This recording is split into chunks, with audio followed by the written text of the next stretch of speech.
Hello friend, my name is Shyam Rathore. आज के इस सेशन में हम समझेंगे operational overview of the export और डिस्पैच प्रोसेस। तो ऑपरेशनल ओवरव्यू में हम समझेंगे कि जब हमारे पास एक ऑर्डर आता है तो हम उसको कैसे फुलफ़िल करते हैं, कितना टाइम हमें मिलता है, उसमें क्या क्या एक्टिविटीज़ होती है वन बाय वन। और डिस्पैच प्रोसेस में हम समझेंगे कि डॉक्यूमेंटेशन प्रोसेस करने के लिए हमें क्या करना पड़ता है, सेंट्रल एक्साइज के साथ कैसे हम डॉक्यूमेंट सबमिट करते हैं, वो हम डिस्पैच प्रोसेस में। तो स्टार्ट करते हैं ऑपरेशनल ओवरव्यू। ऑपरेशनल ओवरव्यू का जब बात करते हैं तो इंपोर्टर और एक्सपोर्टर के बीच में जो डील स्टार्ट होती है वो होती है ऑर्डर रिसीविंग। जैसे एक्सपोर्टर को ऑर्डर आता है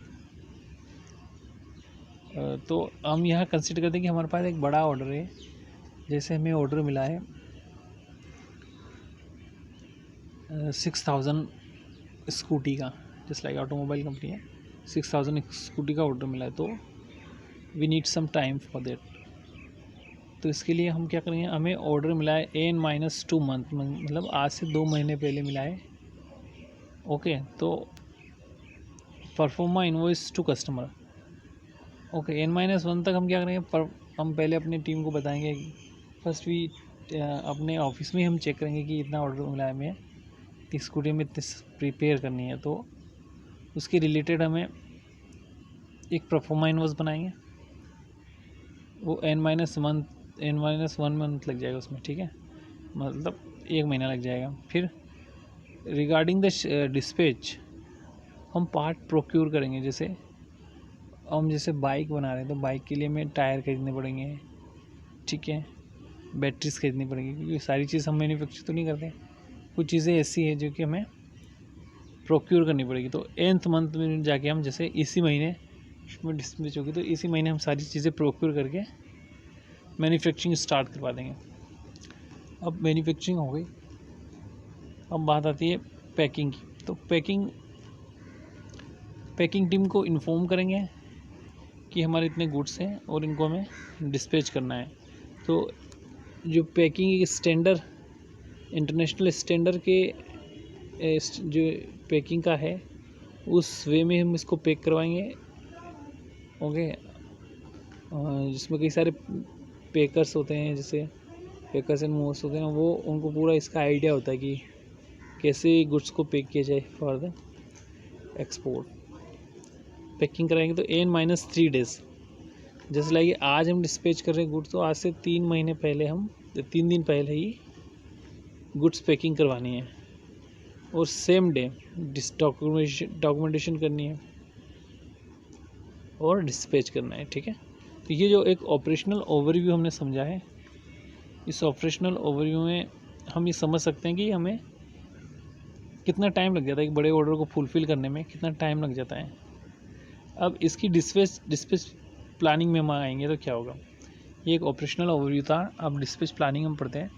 तो डिस्पैच प्लानिंग में सबसे पहले हमें प्राइसिंग करनी पड़ेगी गुड्स की। तो प्राइसिंग कैसे होगी in case of export. First हम अपने गुड्स की एक्चुअल कॉस्ट वो देखेंगे, उसके बाद उसकी पैकिंग देखेंगे, पैकिंग में कितना खर्चा लगा। ओके, पैकिंग, उसके बाद गुड्स को ट्रांसपोर्ट करेंगे तो आपका फैक्ट्री टू आईसीडी कितना प्राइस लगा होगा। ओके, तो फर्स्ट होगा आपका cost of the goods, then packing plus packing, then transportations. अब यहाँ पे आपके गुड्स पहुँच गए आईसीडी में, यहाँ पे कस्टम क्लियरेंस एग्जामिनेशन होंगे। तो इसमें आपके एग्जामिनेशन चार्जेस जो CH आपसे चार्ज करेगा वो प्लस होंगे। एग्जामिनेशन होने के बाद गुड्स को ट्रेन के through ICD to sea port ले जाया जाएगा, तो प्लस वो चार्जेस लगेगा, तो इनलैंड हॉलेज चार्जेस हो जाएगा। ओके, यहाँ तक आपका FOB टर्म हो गया। इसमें FOB टर्म ने हमें प्राइसिंग कर दी। अगर हमारी शिपमेंट टर्म है CIF, तो इसमें हम फ्रेट भी इंक्लूड कर देंगे और इंश्योरेंस भी इंक्लूड कर देंगे। ओके, इसके अलावा अगर आपकी शिपमेंट DDP है तो आपको वहाँ की ड्यूटीज़ भी पे करनी है। फॉरेन कंट्रीज़ में जब गुड्स आपके वहाँ से गुड्स आपके जब पोर्ट ऑफ डिस्चार्ज पे अनलोड होंगे तो वहाँ की गवर्नमेंट के अकॉर्डिंग उसकी ड्यूटी पे करनी, तो वो प्राइसिंग हमें अभी नहीं करनी खैर, बट उसको कीप इन माइंड हमें रखना है कि ये भी एक चार्जेस आएगा। तो फाइनली हमें जब CHA का बिल आएगा तो वो भी हमें करना, तो इन चीज़ों को सबको कंसीडर करते हुए ही हमें प्राइसिंग करनी है, ठीक है। उसके बाद गुड्स को फिर इनलैंड हॉलेज के द्वारा फैक्ट्री तक पहुँचाया जाएगा, तो वहाँ की ट्रांसपोर्टेशन अलग है और CHA चार्जेस अलग है। तो ये प्राइसिंग में ये फैक्टर हमें ध्यान रखने हैं कि कहाँ कहाँ चार्ज लगेंगे, उसके अकॉर्डिंग हम अपनी प्राइसिंग करें। इसके बाद परचेस कॉन्ट्रैक्ट बनाएंगे। परचेस कॉन्ट्रैक्ट मतलब कमर्शियल इनवॉइस, ओके। उसमें इन चीज़ ये जो चार्जेस हैं ये प्रॉपर्ली मेंशन करेंगे, सी रूट मेंशन करेंगे, port of loading, port discharge. इनको टर्म आपका हो गया। प्राइसिंग में आपका रहेगा पेमेंट टर्म्स, ओके। तो पेमेंट टर्म आपकी क्या रहेगी वो हमें यहाँ पे डिसाइड करना है। पेमेंट आपकी एडवांस है या LC के अगेंस्ट है या डॉक्यूमेंट अगेंस्ट पेमेंट है, तो ये परचेस कॉन्ट्रैक्ट बनाते हुए ध्यान रखना। थर्ड स्टेप डिस्पैच में आएगी procuring and packing. So operational overview में हमने ये चीज़ें पढ़ी थी, कितना टाइम लगा, बट यहाँ पे इसका एक्चुअली होगा तो हम जस्ट प्रोक्यूरिंग करेंगे और पैकिंग करेंगे। इसमें हमें अपनी ही प्रोडक्शन टीम को हम बताएंगे कि इतने गुड्स की रिक्वायरमेंट है इस कंट्री के लिए, इन गुड्स को प्रिपेयर किए जाएँ। तो पैकिंग टीम उन गुड्स को प्रिपेयर करेगी और जो भी उसके लिए रॉ मटेरियल चाहिएगा उसको प्रोक्योर किया जाएगा, देन इसकी पैकिंग हो जाएगी। तो यहाँ तक हमारा हो गया, गुड्स आर रेडी हियर। अब हमें डिस्पैच प्लानिंग करनी है, ठीक है। तो इंटीमेट टू सेंट्रल एक्साइज, क्योंकि we are going to manufacturing, we are in the manufacturing process, so हमें अपने सेंट्रल एक्साइज को इंटीमेट करना है कि हम ये गुड्स एक्सपोर्ट कर रहे हैं, ठीक है। तो उसके लिए क्या करना पड़ेगा, हमें डॉक्यूमेंटेशन करनी पड़ेगी मेरे से। तो इस केस में क्या होगा, आपको पहले से ही डॉक्यूमेंटेशन करनी है। एक ARE1 ARE2 तो अभी वर्किंग में नहीं है, बट GST इनवॉइस है वही आपको ARE2 के इक्विवेलेंट है।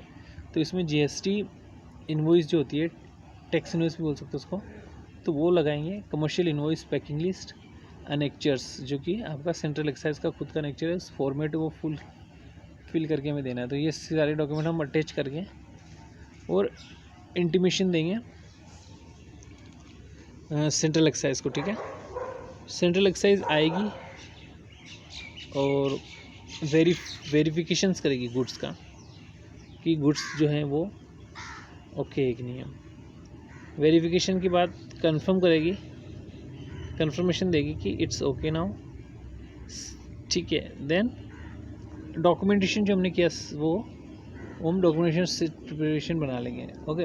अभी तक क्या था, जो डॉक्यूमेंटेशन सेट था वो हमने सिर्फ ऐसे इनिशियली बनाया था as order to the central excise, but अब हमें बनाना है, ये गुड्स जाएंगे हमारे कस्टम में, तो गुड्स की डॉक्यूमेंटेशन होगी कस्टम के अकॉर्डिंग। तो डॉक्यूमेंटेशन सेट बनाएंगे एज पर कस्टम, ओके। इसमें आपका हो जाएगा सबसे पहले आपका कस्टम का अनेक्चर लगेगा, ओके। उसके बाद इनवॉइस, पैकिंग लिस्ट और टैक्स इनवॉइस और GR रिसिप्ट जो कि आपका ट्रक ड्राइवर लाएगा वो। इसके अलावा आपकी मटेरियल गेट पास वाली कॉपी जो कि आपकी ट्रांसपोर्टर कॉपी होगी, ये डॉक्यूमेंटेशन में आ जाएगा। तो ये डॉक्यूमेंट सेट बना के हम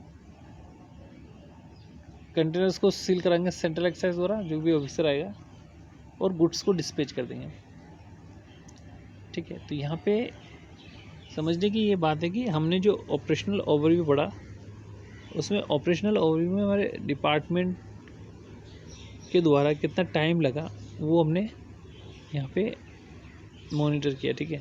और डिस्पैच एक्टिविटी में हमें क्या क्या एक्टिविटी की कस्टम के लिए, सेंट्रल एक्साइज के लिए, और हमें इंटरनल डिपार्टमेंट से कैसे काम करवाया वो इस वाले में डिस्पैच प्रोसेस में।